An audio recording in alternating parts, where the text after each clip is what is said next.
Hello, welcome to the channel Why Stories. Enjoy watching.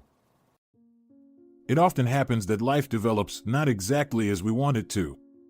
When Otilio Borrego got married, he certainly didn't anticipate ending up alone, forced to raise two daughters on his own. Like all happy newlyweds in love, he had joyful and carefree images in his mind. Unfortunately, no one is exempt from sorrow, disappointments, and hardships, and Otilio was no exception. If someone had told him about his future, he would have simply laughed it off. Who could have believed that his wife, a woman and a mother, would easily leave her husband and children? Such a scenario was almost unthinkable at the time. There were always wayward fathers, but speaking about bad mothers. Women, typically, are endowed with a sense of duty and responsibility. Apparently, Melba was not immune to all of this. She became disillusioned with marriage and the dull, monotonous life of a family mother filled with sorrows, disappointments, boredom, and problems. So the young woman clearly lacked joy in her life. When Otilio returned from work after a grueling shift at the factory and found a note from his wife on the kitchen table, he was stunned and initially didn't believe it. He thought it was a foolish prank. However, he couldn't find any of Melba's belongings in the apartment. Believing and realizing what had happened took immense effort and strength. In the note, Melba told her husband that she couldn't take their daughters with her. Her new partner only wanted to raise his own children. Therefore, she entrusted the responsibility for their daughters and their upbringing to her husband. She also mentioned that she would provide financial assistance when possible. Apparently, that never happened. When Melba left, the daughters were just little girls. The elder, Rebecca, was only 8 years old, and the younger, Alfreda, had recently turned 4. It was impossible to understand a mother who abandoned her children. However, as Otilio learned from his bitter experience, such situations occurred not only in melodramas but also in real life. Neither Otilio nor the girls ever saw Melba again. She remotely filed for divorce and relinquished her parental rights to the girls. Certainly, none of the three went through this situation smoothly and without pain. Each of them experienced their own grief and disappointment. The girls cried in a childlike manner, and Otilio sometimes even started drinking heavily, but he quickly came to his senses. He realized that if something happened to him, it would be the end for his daughters. This realization gave him strength and helped mobilize his internal resources. The father worked hard to earn an extra penny and provide the best for his daughters.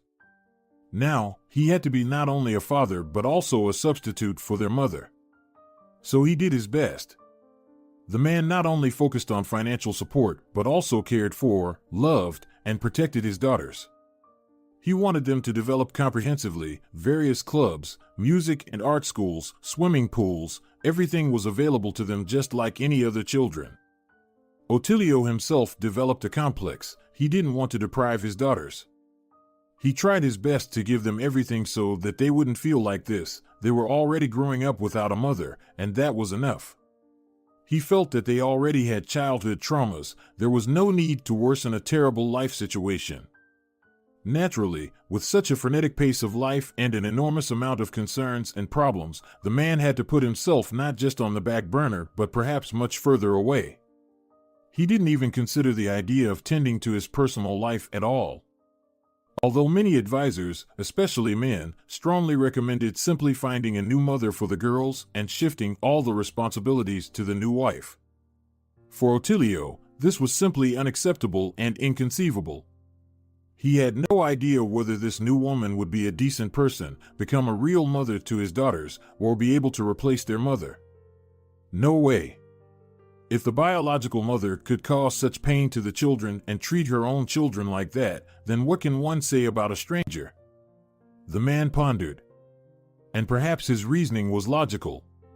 He didn't want to admit to himself that the pain was inflicted not only on the girls.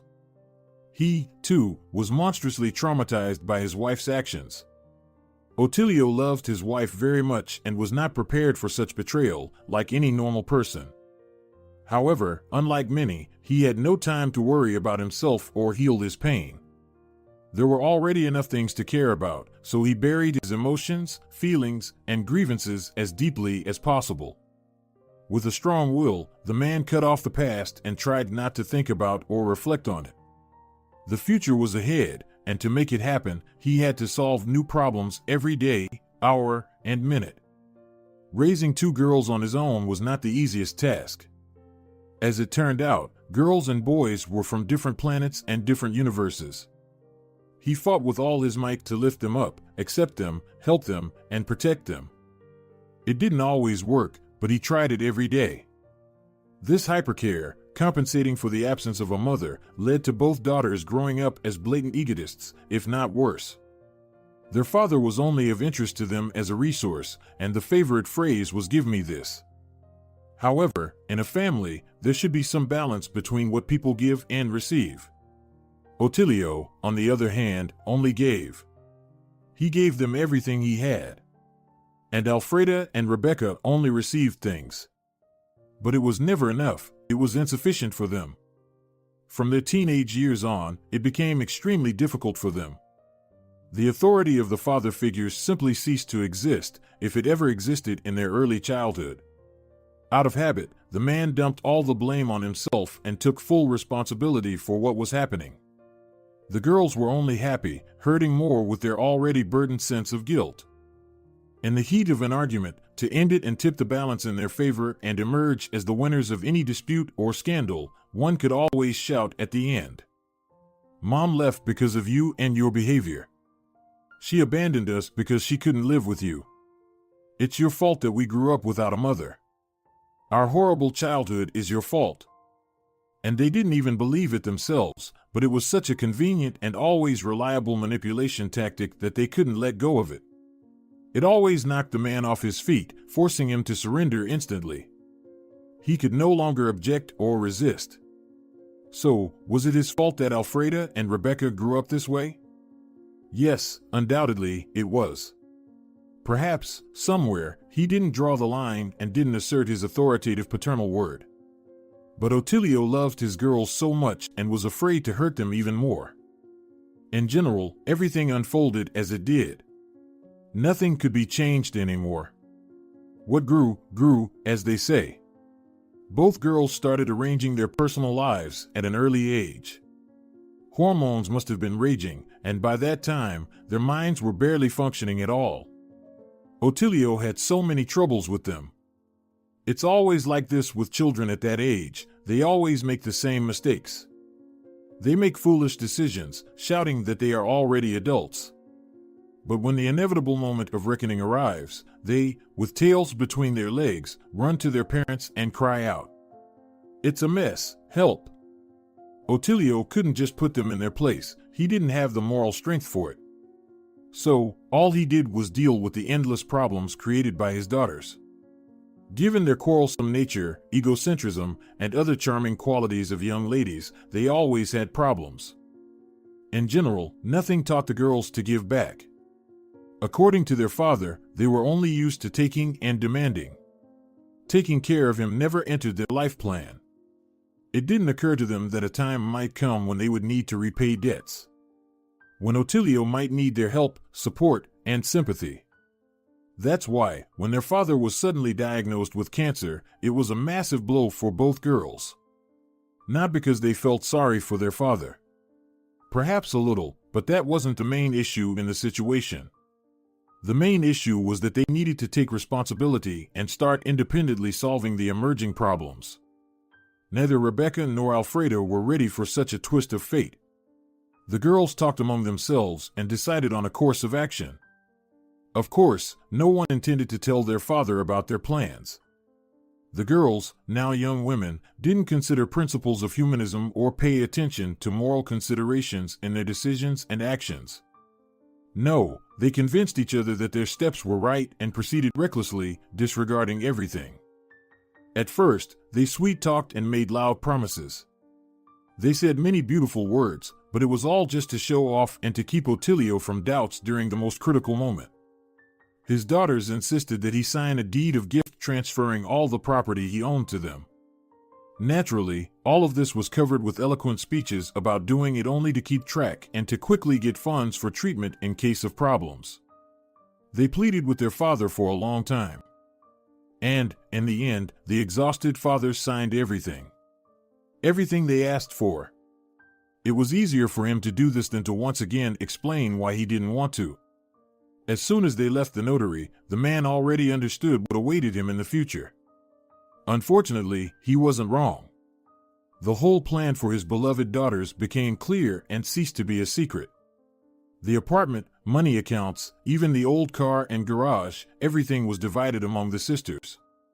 They believed that the state should have taken care of their father, treated him, and looked after him. It's just amazing how people with such a worldview and character can even find excuses that they themselves believe in. Dad paid taxes, and now what? Should we pay for everything out of our own pockets? Alfreda said. Of course, it's absurd. What nonsense is this? It was at that damn factory that he undermined his health, Rebecca reiterated. Instantly forgotten was how many years the man had provided for, cared for, and protected his daughters. None of that mattered. The main thing was to find someone to blame and point fingers at, no matter how absurd and illogical the arguments and reasoning were. Believing and attacking the accused was important, and, under no circumstances, they shouldn't have admitted guilt and should have denied everything. The girls unanimously decided that their father had ruined his health working for the state. He paid taxes, and now the state, and only the state, should have taken care of the man. Without any remorse, all of Otilio's property was almost instantly sold. The money was divided equally between Alfreda and Rebecca, and the sick and frail father was immediately sent to a city hospice to spend his last days. How much time he had and what his days would be like no longer concerned his daughters. They had achieved what they wanted and departed from this stage of his life with a clear conscience. Otilio was simply in shock, waves of horror washing over him. He keenly felt his complete helplessness and utter uselessness when his daughters brought him to the medical facility and left him there. By then, the sisters had stopped hiding their true nature and intentions, even a little bit. They didn't even say beautiful words or promise that they would visit and see their father. No, why bother? They've already got everything they needed. Did Otilio ever question whether he was to blame for what had happened? Oh yes, regularly. During countless sleepless nights, he tried to analyze his life and understand where he had gone wrong. What, specifically, had he done wrong? Or were the genes to blame, passed on by the heartless mother who abandoned them? The questions were philosophical, there was no right answer to them. Altogether, they gave a result that was staggering in its scale of meanness and betrayal. While the father was deeply impressed by who he had ultimately raised, the girls were not concerned with moral or ethical questions. They both saw nothing extraordinary or condemnable in their actions and decisions. They both excellently supported each other in their meanness and hypocrisy, throwing it back and forth. We still have to live, everything is still ahead. Why should we forget about our future and spend our golden years, which we can't get back, by the bed of an ill man? It seemed they fueled each other and didn't give themselves the opportunity to doubt anything. For a brief period, it was still a reason for conversation and discussion, but then it was simply forgotten, erased from memory. Well, there was a mother, now there wasn't. There was a father, and he's gone. There wasn't a single impulse from either the younger or the older sister to ask about their father's health. To find out how he was doing now, how his treatment was going, and what his mood and overall condition were. All of this was deeply indifferent to both sisters. They had their own lives, and they lived them as best they could. Sometimes it was a bit disappointing that there was no longer someone who would come to the rescue, constantly help, and pull them out of various problems, but that's how it was. The sisters didn't miss Otilio as a person, but rather his function as a safety net, an unwavering helper, and a savior. 3 years had passed since the moment the man was diagnosed with his disease. An equal amount of time was spent in hospice, where his daughters left him, depriving him of the possibility to live in his own apartment and taking everything away from him. Throughout this period, not once did either of his daughters visit or even call him. They were too busy, such communication didn't interest them. He also saw no point in calling. Otilio understood and realized everything when the door of the facility where they had simply dropped him off closed behind his daughters. The man didn't wish to hear any silly excuses or, even more so, the truth. Why bother? After all, sometimes the absence of an answer is the clearest and most honest answer. He was abandoned and betrayed.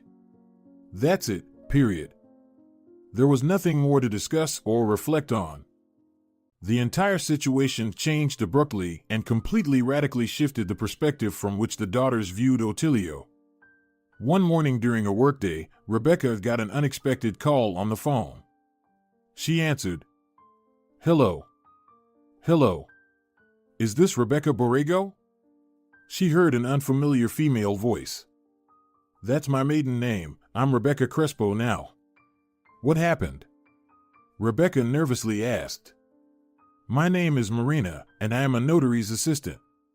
Please tell me how to contact and find your father, Otilio Borrego." "Well," the daughter hesitated.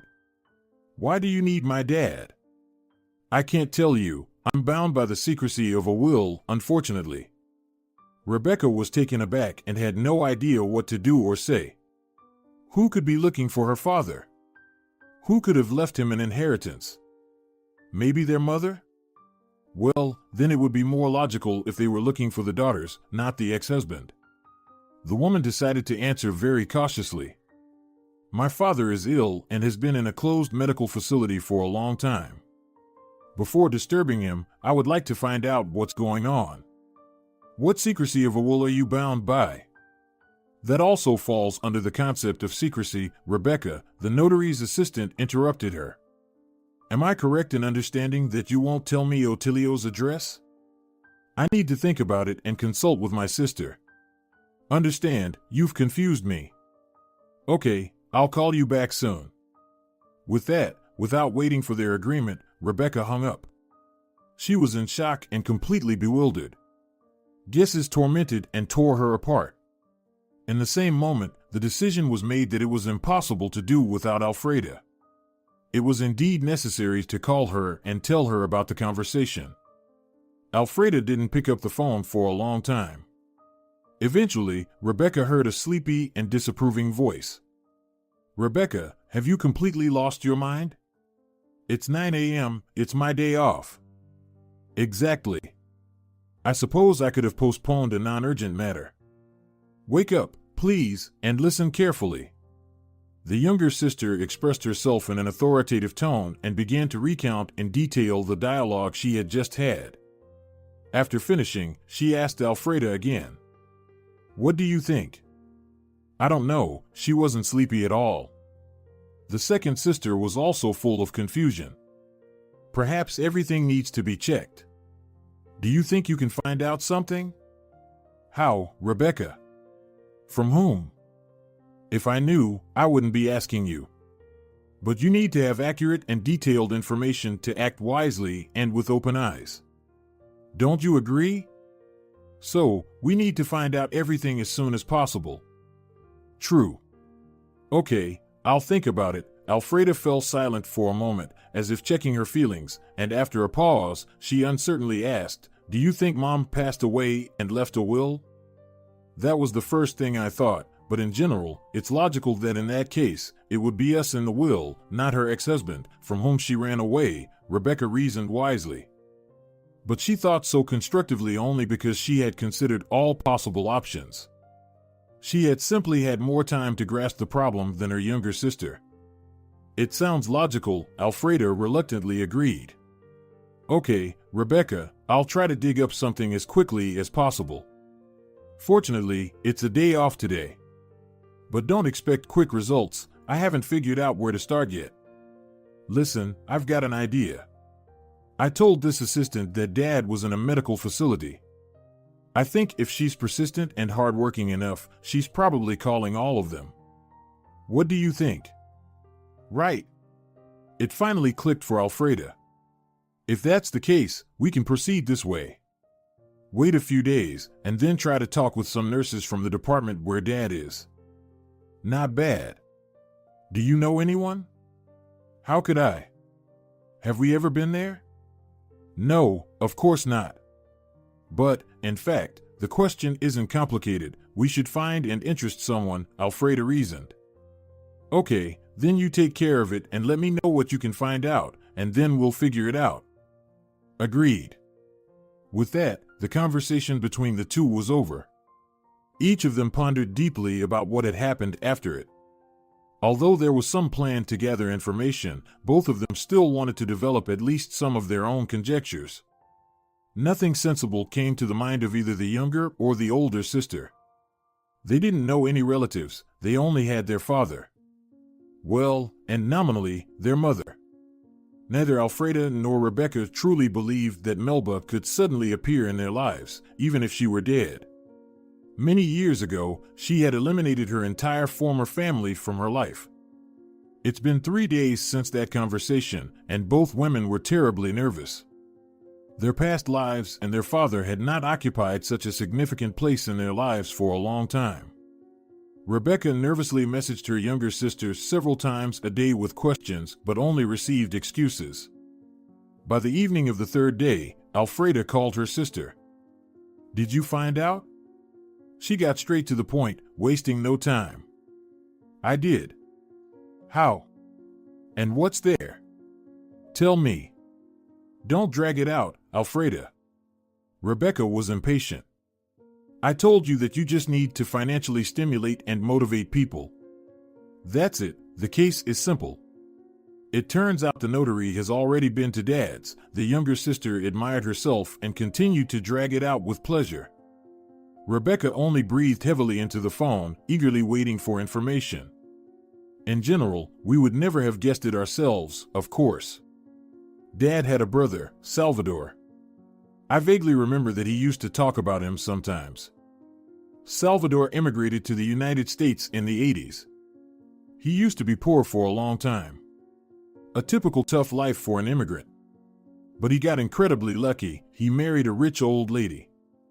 She died and left everything to Salvador. Now both Salvador and all his inheritance are gone. That is, to our father. You're lying. Rebecca burst out, for whom this whole story seemed like a fairy tale. She was older and remembered this story better about her father's brother. But still, the whole story seemed too unrealistic. "Well, of course not, Rebecca. Why would I lie to you?" The younger sister replied in an offended tone. "The medical nurse from Dad's ward told me all this. She says everyone in the hospital is buzzing about this news now. Imagine the buzz, everyone is talking about it. This nurse, Lorenza, says she personally heard everything the notary said. And do we know what's in the inheritance?" Rebecca asked the main question, the one that interested her the most. "Ah, that's the main surprise. Yes, there's a list of properties on several sheets. Apartments, houses, accounts, and cars. The old lady used to be the wife of some big shot. I feel sick. Is this really true? It's even hard to imagine." It was evident that the older sister was genuinely in a state of shock. "You yourself talked to the notary's assistant and pointed out where to find Daddy." "Well, there you go, they found him, and they rushed to him right away. It turned out that it happened in the evening on the day they called you. So fast. I guess they're interested in finding the heir themselves. They get paid for such work. I'm in shock. You've completely stunned me. I still can't believe how lucky we are, Rebecca." Alfreda was overwhelmed with joy at her words. "It's only lucky for Dad at the moment," the older sister said. "Of course, I've been thinking about that too. I called you to briefly tell you everything I learned. I think now it's time to part ways and think carefully about this situation. How can we get involved, and how can we get a piece of the pie? What do you think?" "I'd really like that, of course." "Well, let's maybe meet at 8 tomorrow in our cafe and brainstorm." "Okay." Both women were in a state of euphoria, confusion, and perplexity simultaneously.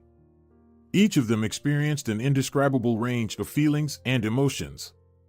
Oh, If they only knew back then that on the horizon was not some shabby local apartment and a sluggish bank account. Of course, then they would have run for Daddy with open arms and a smile.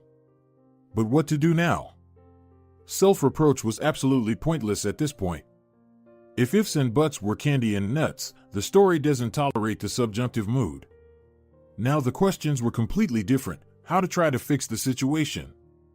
Is it even possible, in principle? Throughout the next day, Alfreda and Rebecca tried to come up with a strategy for how to proceed. And honestly, they didn't want to admit it, but there were also questions. Should they have acted at all? They desperately wanted to believe that their loving, forgiving father would understand and forgive everything. But what if not? What if, when they showed up, all they got was a scandal and reprimands? They didn't even want to admit to themselves that such a reaction would be fair and honest. Mutual, for sure. Acknowledging this was very bitter and frustrating. After all, they had been building a brick wall of justifications for their despicable actions for so long. All these thoughts were swirling in the heads of both women. They were even more confused when they met than the day before. With each passing minute, additional questions arose, and more concerns added tension to the atmosphere.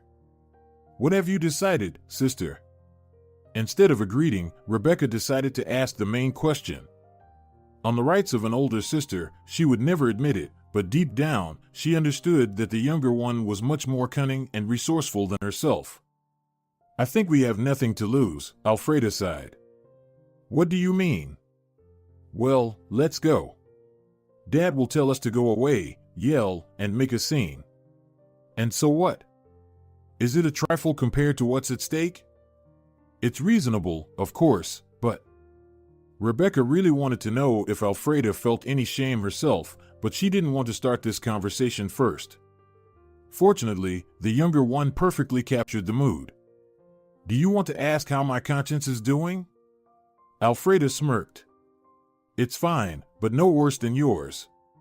I see no point in worrying about what's already done and long gone. Honestly, mine is not doing well. You can consider me a rag, as usual, but I can't even find the right word for this emotion. Awkward? Probably. It's one thing to live and convince yourself that everything was done right. Another is to look our father in the eyes. We will have to talk to him to explain everything." And so? Alfreda completely didn't understand the sister's emotional torment. "Alfreda, what should we tell him? We promised care and attention, and we sentenced him to spend the rest of his days in hospice and took everything away. I don't understand. Did you only find out about this today? You lived with it for 3 years, and it was okay. It didn't pinch or bother you. And now suddenly..." "Yes," Rebecca interrupted.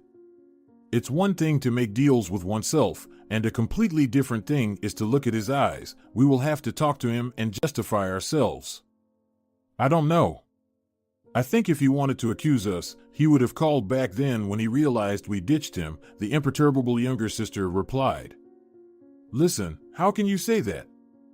Do you have a conscience? Oh, here we go. Rebecca, did I come up with this all by myself? Maybe I did it alone? Maybe you didn't participate or didn't take your share of the money. Maybe you didn't visit Dad all these 3 years? I'm not absolving myself of this, and I'm ready to admit that my actions are unpleasant and characterize me poorly. But that's not the point. I'm talking about how to face the fact that he will judge our behavior. Well, as usual, we'll come, lower our gazes, and apologize. If he doesn't understand, if it doesn't work out, then we'll know we at least tried. And if it works out, at least you understand the prospects." Alfreda dreamily said. "You seem very cynical about it. Your way doesn't seem to be working at all. I'm not insisting, of course, you're free to act as you see fit. I just think your evaluation is strange. As if you're afraid to face his reaction now. Weren't you afraid back then?" "I thought I'd never see him again," Rebecca admitted, hanging her head. "Life circumstances always change. You need to take it more calmly, I think. Anyway, You can do as you please, but I, absolutely for sure, will try. No options, don't even try to talk me out of it. Such a chance comes once in a lifetime. I'm not a fool, I'm not going to throw away a winning lottery ticket. I need to at least try to cash it in. Alfreda triumphantly looked at her older sister. With her words, she somehow managed to inspire Rebecca, who had doubts until the last moment. In general, she had always followed Alfreda's lead since childhood as the younger sister. She knew how to lead from an early age, manipulated people excellently, and always got her way. And now, effortlessly, she persuaded her sister to join her side. Sure, I'll go with you, Rebecca said humbly. Well, all right then. Lift your spirits, sister. You act like you're going to work hard.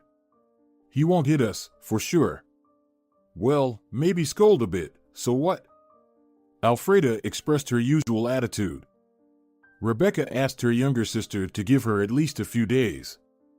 She didn't respond with understanding, but she didn't engage in a confrontation right away. They had enough time. And anyway, Alfreda didn't want to appear before their father immediately after the notary. This situation with the sudden enlightenment and revelation seemed too far-fetched. Moreover, if they came a day after the announcement of the inheritance, Alfreda calmly accepted the fact that anything could happen, any reaction from their father. Rebecca mentally prepared for the visit, trying to understand how to act and what to say. In the end, she just gave up. She realized that they would have to improvise and probably couldn't predict anything. It was impossible even to imagine how Otilio would behave. Only from him could they derive guidance for their reactions. There was no more postponing, and the sisters went to the reception hours at the medical institution where they had placed their father. They decided it was forever. As it turned out, we can only hope and assume that someone from above dictates our actions and knows for sure that we can do nothing. Of course, trying to imagine themselves at their best, Rebecca and her sister bought various goodies to pamper their father. They didn't want to show up empty-handed after 3 years of separation. No matter how much they prepared, no matter how many possible reaction scenarios of Otilio's behavior they played out in their heads, the sisters could never have predicted this option in real life. Their father simply pretended that nothing had happened. He greeted them as if they had said goodbye just yesterday, as if their visit was a matter of course. Alfreda and Rebecca entered the recreation room, where the nurse directed them, indicating Otilio's location. They recognized him immediately. He was sitting with some old man at a table, playing cards. The women approached carefully and, from behind his back, uttered, "Hello, Dad." Otilio turned slightly, glanced at the visitors, and calmly said, "Hi.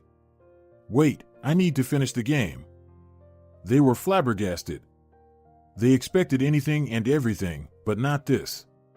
Naturally, there was nothing left to do but sit down meekly on the hard couch by the window and wait for their father to finish. It probably took about 15 minutes. The sisters were so shocked that they didn't even talk to each other, nor did they exchange glances. They were just sitting silently, staring at the players, and waiting for their turn. "Why did you come?" Otilio immediately started with the most important question as soon as he approached his daughters. Rebecca stammered. She didn't have time to prepare for the onslaught. All her enthusiasm, for which she had mentally prepared herself in advance, dissipated during the waiting time. "We wanted to know how you're doing." Alfreda, unlike her sister, managed to quickly compose herself and respond directly, looking her father in the eyes. "Why all of a sudden?" He smirked in response. "Dad, why do you start like that?" Alfreda decided that the best defense was an attack and immediately changed her previous tactic. "Do you think it was easy to make up our minds and come? It wasn't that simple." "Maybe then you shouldn't have disappeared?" Otilio asked in the same manner. "Okay, let's not argue right away." The conversation didn't begin immediately, but somehow it began to restore itself and shifted into a somewhat more peaceful channel. Otilio spoke coldly and perhaps even indifferently. But, in any case, it was much better than the sisters expected. Trying to persuade their father to tell them the news about the inheritance, the cunning younger daughter began to share details of her life. She did it moderately, without speaking too much about herself, so that the interlocutor would want to engage in a conversation. Nothing worked. The father responded calmly and evenly. He only spoke about himself in terms that were already obvious, something about treatment, something about life in the hospice. However, no matter how the sisters tried to cleverly get some information, they didn't succeed. Of course, no one planned to talk about the death of their father's brother directly. Neither Alfreda nor Rebecca planned to discuss with their father what they knew about the sudden wealth that had befallen him. On the contrary, their plan was to try to convince their father of their selflessness and that the inheritance event and their appearance were not related. Of course, they were not fools, and they guessed that their father was not a fool. Of course, he would think these two events were connected. But knowing for sure and guessing are two big differences. Moreover, the sisters had agreed in advance that if Otilio decided to share with his daughters, they would feign surprise. But the women received no information about what had happened. After some time, Alfreda decided that they needed to approach the issue with military cunning. She began to ask leading questions that hinted at the topic they needed. Not directly, of course, but nevertheless. She asked about family members who communicate with Otilio. Maybe someone visited him? At least call him? They only received a negative answer to this. Rebecca was chatting about unexpected meetings and news that happened in life and often occurred when you least expected them. The father was just listening silently to everything the older daughter said and remained silent, occasionally nodding. Everything that the women led to in their conversations, or just idle talk, always ended the same way. Otilio pretended to be oblivious. When he went to the bathroom, Alfreda hissed at her older sister. "That's it, we should stop. Our subtle hints are becoming evident with each passing minute. Perhaps he needs time. He can't just open up to us again. Apparently, it hasn't healed yet." "Yes, you are probably right," Rebecca sighed. After the unexpected reaction during the meeting with their father, she somehow ignited with enthusiasm that everything would be much easier. Everything would go smoothly as before. When Otilio returned, the conversation flowed less tensely. But the sisters, as agreed, no longer hinted at anything and led a normal, ordinary conversation. In the recreation room, where they had been sitting all this time, there was a television that never stopped working. They were sitting in a corner, not interfering with those who wanted to watch, and the TV sound didn't disrupt their conversation. At some point, Alfreda's eyes slid over the working screen, and she saw that they were showing the movie Brother. The decision was made in a second. "Oh, look, that's the film Brother." She drew the attention of her father and older sister. "By the way, Dad, how's your brother, Uncle Salvador?" Alfreda immediately received an unnoticed but very painful hit on her leg from her older sister. "I don't even know, we haven't talked for a long time," Otilio lied without blinking an eye. Did Alfreda regret not restraining her sudden impulse? Yes and no. Although, in principle, she was accustomed to never blaming herself for anything in her life. She saw no practical sense in it. One thing became clear: her father was not ready to surrender his position and defended his secret. The cunning of the daughters clearly did not pass. He even dared to resort to outright lies just to close off. Alfreda knew her father well enough to understand that this decision was not taken lightly. Unlike herself, he couldn't stand lies and preferred to remain silent or not disclose information if necessary. Outright lies were extremely uncharacteristic for him. Some time passed after what Alfreda did. The women were sitting, chatting about different things with their father, and then left. They promised to visit again soon. Again in 3 years? Otilio couldn't resist a sarcastic remark. Of course, the sisters tried awkwardly to turn this question into a joke. As soon as the women left and the entrance doors closed behind them, Rebecca instantly pounced on her younger sister. "Is this what you call wrapping it up? Why did you even do that?" She almost shouted. Opportunity presented itself. "But you noticed that Dad lied, even though he hates lying." So all our tricks and half-hints were like water off a duck's back. He intends to keep this information to himself until the end. When he didn't tell us to go away immediately, I thought it would be easier, honestly, Rebecca gloomily admitted. Between us, over the years, a wall of mistrust has grown, and our task is to break it down so that he starts trusting us, Alfreda patiently explained. Do you know how to do that? No, we need to think about it. Analyze what happened today, draw conclusions, and avoid mistakes. Rebecca looked approvingly at her younger sister but decided not to say anything. What was the point? She knew very well that Alfreda was much better at dealing with these matters. Alfreda had been a master of manipulation and a great strategist since childhood. So, whether the operation would be a success or a failure depended solely on her. Rebecca could only play the role of a calm executor of someone else's will in this case. So, until tomorrow? The older sister asked. Yes, I'll think and come up with some options. Now I need to go home, take a rest, and lie down in a hot bath. I'm tired, honestly, and exhausted. That was decided. The sisters said their goodbyes and agreed to meet again the next day to think with fresh minds. The next day, Rebecca eagerly awaited Alfreda's call early in the morning. Unexpectedly, even for herself, she had some thoughts. When they finally met, the older sister immediately began to explain. Alfreda, I couldn't sleep all night, trying to put myself in Dad's shoes.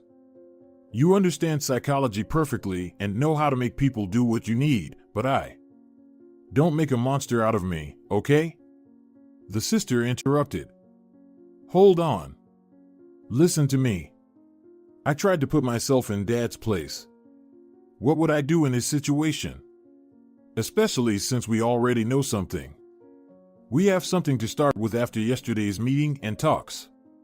In general, I think we need to get rid of his disbelief and mistrust by any means.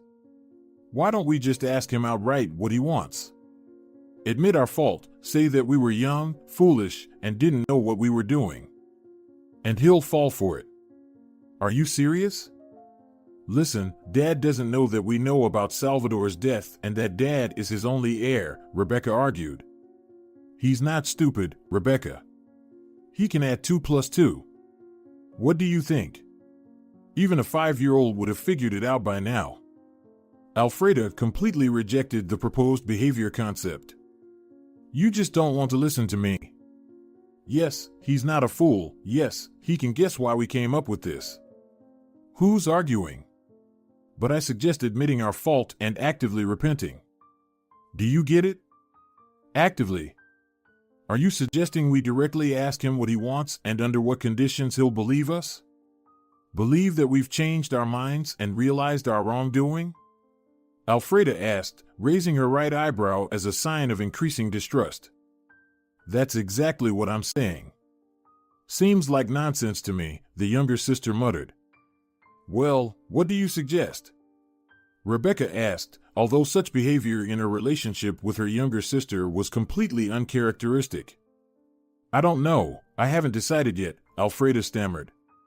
Listen, you can't decide or come up with a plan. Then just listen to me. I rarely ask for this. It's an emotional problem, do you understand? What is our main goal? The inheritance. How do we achieve it? To make Dad believe in us again despite what we did in the past, Rebecca hesitated slightly, but then gathered herself under the heavy gaze of her sister and continued. So, I am absolutely, 100% convinced that the only way to achieve this is through honesty. Clear, cautious honesty. We shouldn't say that we appeared in his life just because we found out about a very serious inheritance, the woman chuckled. Nevertheless, honesty is the foundation. Then he will give us his conditions. And here we have to go all out, whatever it takes. Break ourselves into pieces, but do everything he asks. Brave, very brave, Rebecca. And it's clear what he'll ask for. What would you ask for if you were in his place? Clearly, he wants to return home and get his apartment back. Well, that's a test of strength. Rebecca exclaimed so loudly that other restaurant visitors began turning to their table. quiet. What are you doing? Well, okay, let's assume it's a test. But we'll really have to do it if we follow your logic and your plan. And how did you want it, Alfreda? To come, apologize, find out about the inheritance, and immediately hope that Daddy will hand it over to us right away? Right there in the chief physician's office, with a notary, while he will stay there to live out his days. Rebecca attacked. She herself found it strange to behave like this, but right now she couldn't understand her younger sister at all. No, of course not, Alfreda hesitated. Not like that. Are you suggesting we buy him an apartment? Probably, yes. So what? There's a lot more money at stake, haven't you forgotten? No, but isn't it too much? Alfreda, I really don't understand you right now. I don't understand how you plan to get Dad to transfer Salvador's property to us. Well, we've already deceived him once. We need to regain his trust. At any cost. Whatever he asks for, the gain will outweigh all our efforts. Consider it just an investment. It's a very expensive and unreliable investment. Alfreda didn't give in. You don't have any plan at all, Rebecca retorted. And that doesn't mean you can act poorly because of it. The younger sister didn't back down. Okay, this is just bickering. Alfreda, let's be constructive. We don't have much more time. I've thought about it and presented my arguments in detail. I understand, okay. Let it be your way. Apparently, there really aren't any other options to regain Dad's trust. Alfreda gave in. Rebecca tried her best to maintain a neutral expression, but inside, she was beaming with joy and triumph. Despite being the older sister, she had always been the follower, always submissive, going along with things. She rarely won in any argument or dispute with her younger sister. So the fact that she was able to outplay Alfreda in such a complex and serious matter now, oh, the taste of victory was so sweet. Especially considering the importance and principled nature of the decision they had just made. Without jokes and unnecessary pathos, their entire future might depend on the choices made here and now. Yes, even without excessive caution, it definitely did depend. It was an unequivocal victory. For some time, the sisters discussed details and rough edges, but in essence, Rebecca's idea was accepted as the main plan. The sisters agreed to meet and go to their father in 3 days, already repentant and offering peace. They wanted to mend their father-daughter relationship, forget the past, and leave it behind. They didn't even have to apologize to smoothly approach the issue. On the second meeting, Otilio behaved somewhat more gently with his daughters, but it was clear that he was still hurt. It would be strange to blame or reproach him for it, of course. Nevertheless, some distance, unsaid things, and neutrality remained between them during the dialogue. Rebecca decided to ask the question that hung in the air during the last meeting but was left unspoken by the daughters. They did ask how their father was feeling, but they didn't ask about his oncological illness. Perhaps they were afraid or felt awkward. It was probably a symbiosis of conflicting feelings. Dad, how's your illness? It's in a stable remission so far. I hope it'll be this way. Thank God. Thanks to the doctors, literally, they saved me. Well done. Otilio answered without any hesitation. Dad, Alfreda began.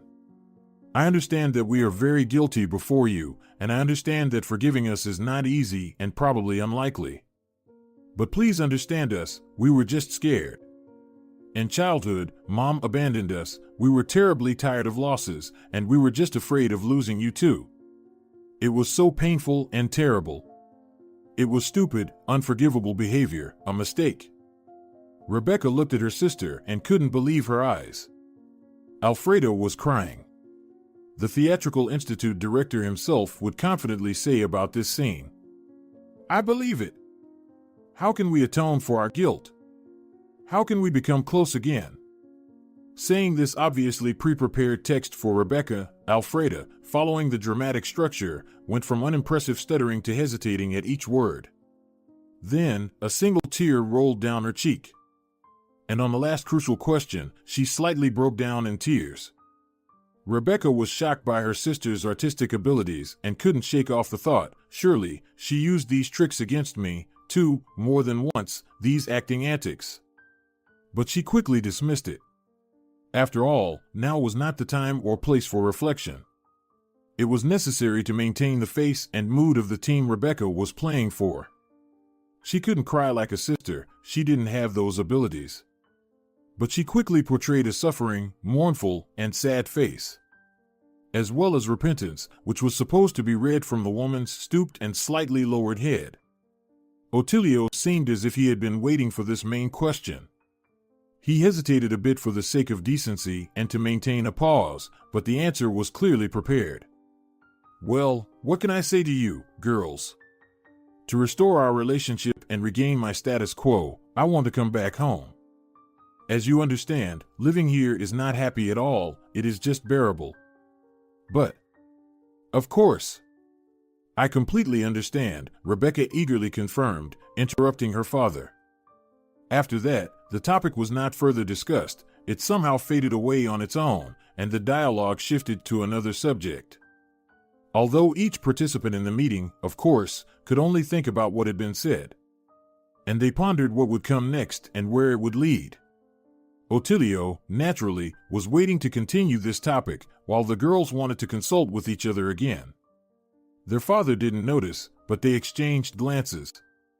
Over the years, they were certainly able to understand each other without unnecessary words. And without verbal communication, each understood what was on the other's mind at a given moment. After they left, the sisters automatically turned and headed to the park. They walked in silence, each immersed in her own thoughts. Both Rebecca and Alfredo were trying to figure out how to take advantage of what was happening. What do you think?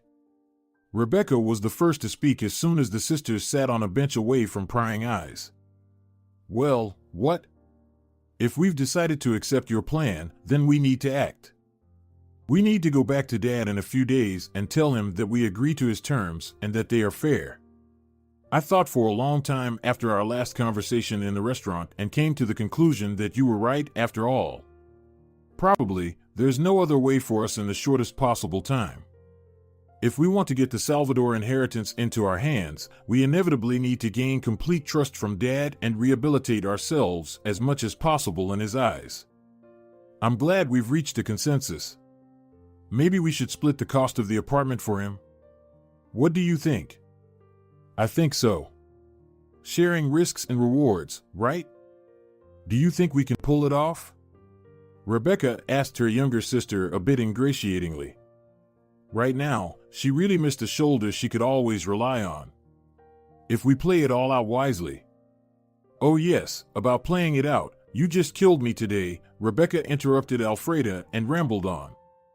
How could you play it like that? When you started crying, I almost burst into tears myself. Well, what did you expect? We need to put all our effort into this now, we have no room for error. Rebecca, I want you to listen to me carefully. It's really important now. We are in the same boat, and if we suffer a shipwreck, it will affect both of us. And if we emerge, it will be a shared victory and success. We must fully dedicate ourselves to solving the current problems right now. If we've decided to get into this, that's it, we're going all the way. It doesn't sound very promising, to be honest, Rebecca admitted her fears. Well, my dear, you came up with it yourself and agreed to Dad's conditions, actively repenting, as you put it. Why retreating now? No retreating, Alfreda. It's just the way you talk about it, as if our whole lives depend on it, she faltered, realizing that in essence, that was true. Indeed. You even stumbled there. We're risking money for the apartment. Well, if worse comes to worse, we'll sell it. And we risk that if we make a mistake, Dad will run away to the islands with all the money, and we'll be left here. We'll be watching him lie on the beach, enjoying the sun and sipping cocktails. Alfreda, you seem to have taken my ideas too much to heart. Can you ease up a bit? Rebecca was bothered by how deeply her younger sister embraced her arguments.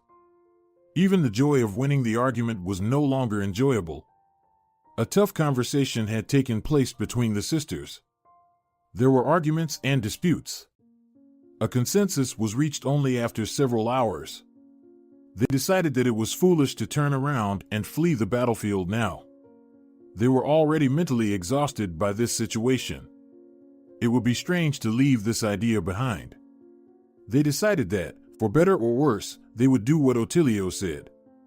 Yes, and if he says jump, the only question is how high, Alfreda joked sadly. It's the price to pay. Well, who knew it would turn out like this? If 3 years ago we had known that Salvador would settle so successfully and that something might go wrong for us, then we couldn't have even thought about such a thing. You can't predict everything. Of course, you try to calculate the options, but quite often something escapes your attention, and then it comes back to haunt you. Or it's just some triviality or events that were unknown at the decision-making point. Like in our case. Well, yes. It never happened before, and now it happened again. I remembered the famous quote. And it's always so appropriate. Never loses its relevance. Okay, enough of the poetry, Rebecca. I'm so tired, you can't even imagine. As if I were unloading freight cars. Same. So deal. Till the end? Till the end. No options, sis. They clapped their hands and went their separate ways. Having made the final decision, they wanted to take a break from each other, even though both women were exhausted. The thing is, Alfreda was born without a conscience, and Rebecca quickly learned the same. So, for them, apologizing and coming up with schemes to be forgiven were completely new experiences. In an ordinary situation, they would twist and turn until the last minute to avoid being in the guilty party's position. When they made the decision about Otilio 3 years ago, they couldn't even imagine that such a reckoning would come later. If the prize hadn't been so significant, they wouldn't have budged from their positions. They wouldn't have subjected themselves to such self-mockery or gone against their nature for any other reason. Greed motivated them greatly and compelled them to make concessions that couldn't be motivated by anything else. Finally, it was time for their next visit to their father. They needed to honestly and openly declare that they were ready to accept his conditions. They were ready to bring him home and buy him an apartment. When they arrived, Otilio was once again playing cards and asked his daughters to wait. He employed the same tactic as in the first meeting, trying to confuse them and deprive them of prepared responses and behaviors. The man understood from the first time that circumstances had favored him and the trick needed to be repeated. The sisters had to wait patiently again, observing their father's deliberate leisureliness. When he approached his daughters, the conversation initially revolved around trivial matters. They talked about almost anything but the essential issues, as if they were strangers. Rebecca's nerves gave way first, and she got to the point, starting with the main issue. Dad, Alfreda, and I have thought about the words you said during the previous meeting. What are you talking about right now? The man intentionally interrupted his older daughter, attempting to throw her off and demonstrate his complete detachment and lack of interest. I mean that for you to believe in us, we need to repent, not just in words, of course, but demonstrate that we have changed. For your sake, we are willing to change. Rebecca's communication style slightly threw off her father. She stumbled a bit, but overall, she held herself well. It looked quite convincing from the outside. So, it's clear that you want to come back, leave here, and live alone again. It's fair that you're asking us to buy you an apartment. Of course, we are obligated to give you back what we took. Finally expressing the main point, Rebecca lowered her head, portraying complete submission and readiness to accept any fate. Otilio remained silent, merely shifting his gaze between one daughter and the other. Yes, Dad, Alfreda decided to intervene and support her sister. We've decided that this is the only possible way to restore our relationship. To bring them back to the point where we once stopped. We truly regret that we hesitated back then and acted unfairly. Can you let us make things right? We're family, we should be together. We love you very much, really, Alfreda concluded her speech with tears welling up again. To Rebecca, it seemed a bit forced, like an excessive grotesque, but it would suffice. The daughters looked at their father, lowering their gaze and awaiting his response. He showed no emotions, his face revealing nothing, and, apparently, he had no intention of speaking. He was thinking it over. The sisters were staring at him, frozen, anticipating his reply. "Fine," Otilio finally uttered. It was evident how the daughters breathed a sigh of relief at his initial response. "But how do you envision this?" he asked. The sisters hesitantly exchanged glances, as if not fully understanding the essence of the question. Alfreda took the initiative. "What do you mean by how?" "We'll buy an apartment and take you away from here." "Whose apartment will it be?" the father asked sternly. "Well," Rebecca hesitated. "Is that important?" Alfreda asked, almost defiantly, but quickly realizing her position, she added, "I really don't understand." "No, my girls, it won't work like that. Let's rewind a bit. 3 years ago, I signed a deed of gift for all my property to both of you and ended up here." The man gestured with his hands, as if illustrating his speech. "So, I'll only return to my apartment without any encumbrances. I'm not a boy running back and forth." But Alfreda tried to find arguments in her favor, but nothing came to mind. "Besides, I'm not a fool. Understand, I'm here on the basis of my previous diagnosis. I wasn't admitted here for my good looks. Currently, I don't have any diagnosis nominally, and if I leave, no one will bring me back here," Otilio asserted reasonably. "Okay," Alfreda sighed. "If it makes you feel more at ease. Otherwise, I won't go anywhere. I don't want to move back to the streets in a month if you change your mind. It's one thing to live in a shelter and another to be on the streets." The man was incredibly persuasive in presenting his arguments. "What are you saying? How can you?" Rebecca started to speak up for sense, but when she wanted to continue her prepared phrase, she realized how silly it would look if she said it. After all, they had already evicted their father upon closer inspection. "So, we'll buy the apartment, and it will be your property," Alfreda interjected to salvage her older sister a bit. Rebecca looked at her in gratitude. "If we're going that way, girls, I also want the money. The ones from my personal savings. What's left after selling the garage and my car," Otilio continued without stopping. He wanted to restore the initial financial status on all fronts. "Okay, of course. We'll open an account in your name and deposit the money there," Rebecca declared, not waiting for the reaction of her younger sister, even disregarding it. Because, firstly, she understood that there were no options, it was a fair demand from her father. Secondly, she still felt awful after the thoughtless remark and was trying to redeem herself in her father's eyes. "Of course, it'll be yours," Alfreda repeated like a sleepwalker. She, too, understood the futility of arguments. Both women realized that this was their only chance. If they protested against any of Otilio's demands now, it would be the complete and irrevocable end of their relationship. There would be no way to help them afterwards. They had trapped themselves, and now they were enjoying the fruits of their vigorous activities. The only comfort was that each sister whispered to herself like a mantra that this was not an expense in vain but an extremely successful and profitable investment, a ticket to their bright future. Inwardly, they hoped that he would not ask for anything beyond this. After all, their resources were also limited. Fortunately, in this conversation, Otilio did not continue this topic. They agreed on the main points, and it was good. The women were already exhausted, it was quite enough for them. But then the sisters' lives turned into a real nightmare for a while. The ordeal began when the father was very picky about choosing an apartment. He didn't like one, then the other. Either he wasn't satisfied with the neighborhood, the building, or the floor. "Dad, what do you want?" Rebecca couldn't help asking after Otilio once again rejected a bunch of listings even before viewing them. "My old apartment," the man answered angrily, glaring at his daughter.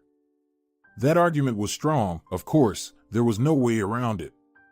What could you say to that? How could you respond? Right, he was right on all accounts.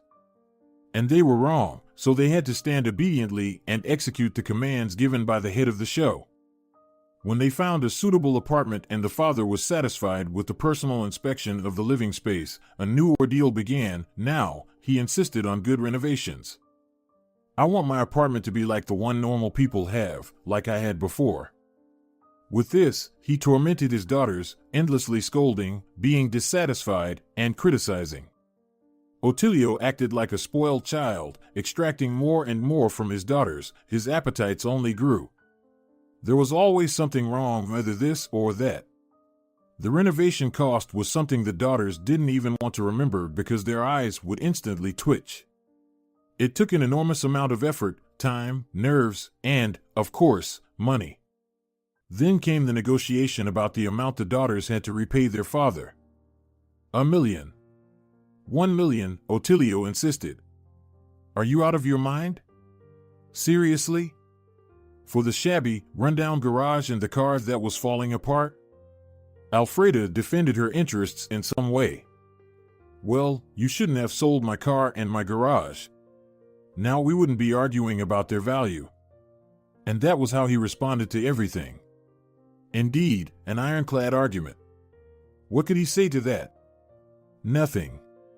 To agree, again and again, to go along with it. One day, after another meeting with their father, the sisters went to Rebecca's place to have a drink. They didn't want to see anyone, they needed support. But who could give it to them now, if not each other? What a cunning old fox he is. Alfreda began her rant, not even taking a sip, just pouring the first portion of alcohol. First, he demands the apartment, and then he insists on it being in his name. And now, renovations? Unbelievable. Neither you nor I have anything like that. He's quite the shrewd one, isn't he? Her older sister, who was also in a foul mood, said. Money in his account. Is that okay? He's asking for $1 million. Well, that's beyond the realm of good and evil. Don't you think? The price of his garage and that rickety bucket with nuts was, by those times, maybe $250 at most. If not less. Don't remind me, please. It makes me want to cry. I've already begged for so much money on the sly. Alfreda was terribly indignant. Talking with their father became increasingly difficult, and hiding their true feelings and emotions was incredibly challenging. Oh, don't even mention it. I've spent almost all my savings, Rebecca shared. I've already borrowed money. I have nothing left. When I get furious, the older sister shared, I think it's payback for our thoughtless actions. We need to work it off. Then there will be the lesson, and the universe will reward us again. It's tempting, of course. I also think about everything that Nurse Lorenza talked us into at that time and then calmed down. But when I talk to Dad, it seems like I'm about to explode, and sparks will fly from my eyes. I feel absolutely the same. But telling him no right now. Have you lost your mind? Alfreda interrupted the older sister. So much has been done, so much has been spent. All for nothing? No, we need to strain all our efforts and continue silently enduring all these eternal nitpickings and endless desires of Dad, which are as costly as an airplane wing. You also think he's testing us like this, don't you? Why else would he torment us like that? How many such apartments will he have tomorrow? I think, of course, it's all to test us. So giving up so close to victory is simply unthinkable. I think the same and hope for the best. When he finally pushes us too far or calculates his investments, I meditate and imagine myself on a yacht. Rebecca laughed. Yeah, me too. I repeat it like autogenic training. It's an investment, Alfreda. Endure this nightmare silently, and it will all pay off. He torments us without being deceitful. Oh, don't even mention it, sister. I hope, to be frank, that any day now he'll move for good and unveil the secret about the inheritance in his new place. What do you think? The younger one indulged in dreams. I also want to believe in that. After all, in my opinion, we passed the test with a 6 out of 5. Not, it's a 10. What are you talking about? We returned everything we took and even more. Not without a nervous tick, but we did return it, didn't we? Alfreda flared up. Rebecca contagiously laughed in response to her younger sister's sharp reaction. They endured everything quietly and peacefully, hoping that any moment now, Otilio would finally relent and thaw. A few days passed, and Alfreda called her older sister. Rebecca, did you also get a message from Dad? Yeah, tomorrow. We just can't believe, honestly, that we survived this real hell. Me too. I'm keeping my fingers crossed and making a wish that tomorrow he'll finally tell us about the wealth that has fallen on us, Alfreda laughed. She had talked about it with her sisters several times a week, and she herself had speculated countless times about such a possibility. I'm waiting for the same. I hope the Lord hears our lamentations. By the way, since it's a housewarming, we should give something, right? Rebecca asked. We've already given him so much, the younger sister almost shouted. Stop it. Come on, we've almost done it. I thought it would be foolish to give up now and show who we really are, Rebecca answered conciliatorily and judiciously. You're right, of course, I'm sorry. I'm already so nervous and under chronic stress.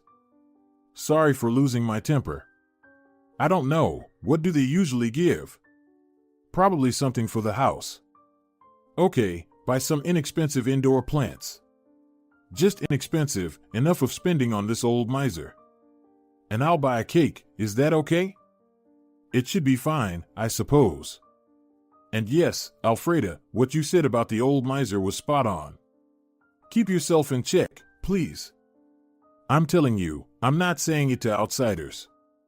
And not to our insatiable dad himself. I'm just terribly fed up. I'm in debt myself, thanks to his stupid test. Come on, pull yourself together. Just a little left, Rebecca encouraged her younger sister and disconnected. In front of her, she still maintained composure and the appearance of self-control, although inside her, emotions were swirling no less. Alfreda was right, their father's checks had become unbearable. They had redeemed their guilt, and it was clear that the punishment was now excessive. Well, tomorrow it all will become clear, Rebecca concluded, summing up her emotional outburst. Indeed, she and her sister were already rubbing their eager hands together. They were confident that everything was going in their favor. They believed in it, convincing themselves that Otilio, at his new place during the celebration, would not be able to contain himself and would surely reveal everything to his daughters about the check, the death of his brother Salvador, and, of course, his inheritance. Although it would have been better to start with that, undoubtedly.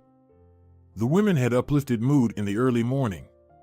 They anticipated the end of their torment, the finale, and the resolution.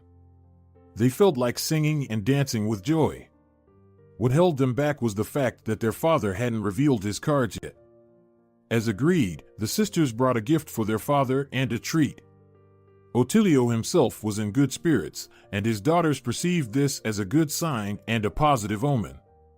First, of course, there was a tour of the apartment. Although it was somewhat strange, as the daughters themselves had done the renovation.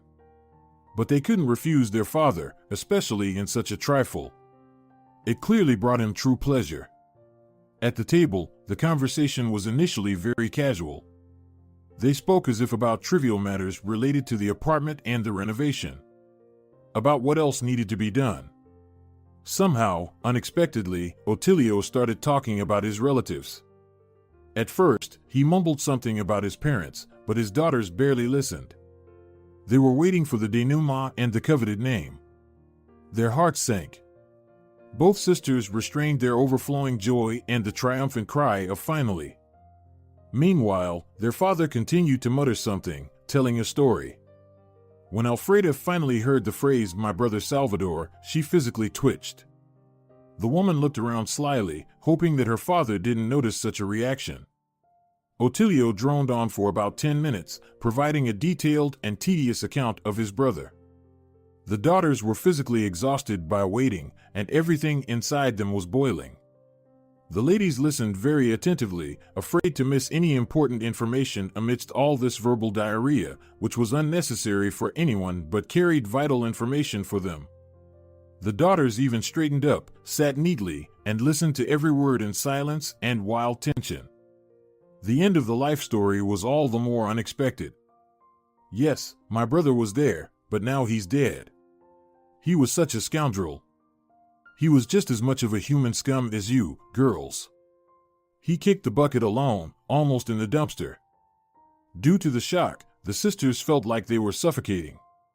Of course, Alfreda couldn't resist, and, looking at her father's satisfied smirk, she asked again, "What did you just say?" "That my brother Salvador kicked the bucket alone and in poverty. It was a fitting fate for such a bastard." "And what? Did you expect to hear something else?" Otilio said this and burst into a hearty laugh, pleased with his successful joke. "I don't understand," Rebecca said, now finally starting to come to her senses. "Not only are you vile creatures, but you're also complete idiots. I didn't believe until the last moment that you'd fall for it. Lorenza played her part well, didn't she? We've been rehearsing for a long time." "You're joking, aren't you?" the older daughter said, still not believing what was happening. "Why would I? I'm very serious now, my dear girls. I think it went well. How did you like the performance? Was it convincing?" The sisters exchanged glances and didn't know what to do or say. They were in complete shock. The joyous emotions that filled them just 5 minutes ago sharply gave way to disappointment, aggression, disbelief, and the realization of their own impenetrable stupidity. Otilio looked at his daughters, and a satisfied smile spread across his face from ear to ear. It was evident that the expression on their faces warmed his soul, acting as a healing balm.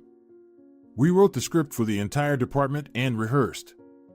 The assistant to the notary, Marina, in reality was Claudia Santos. She won a competition for the role. She was chosen for her persuasiveness and the youthfulness of her voice. And Lorenza did a great job, our little nurse. Everyone did well, right? Everything was calculated. But I didn't think, girls, that you were such fools. It pleased and disappointed me at the same time. Why did you believe it? Although, of course, I knew that the unexpectedness would have an effect and that I hadn't shown up in 3 years, do you think it's a coincidence? No, girls. I'm grateful for my health, it didn't fail me.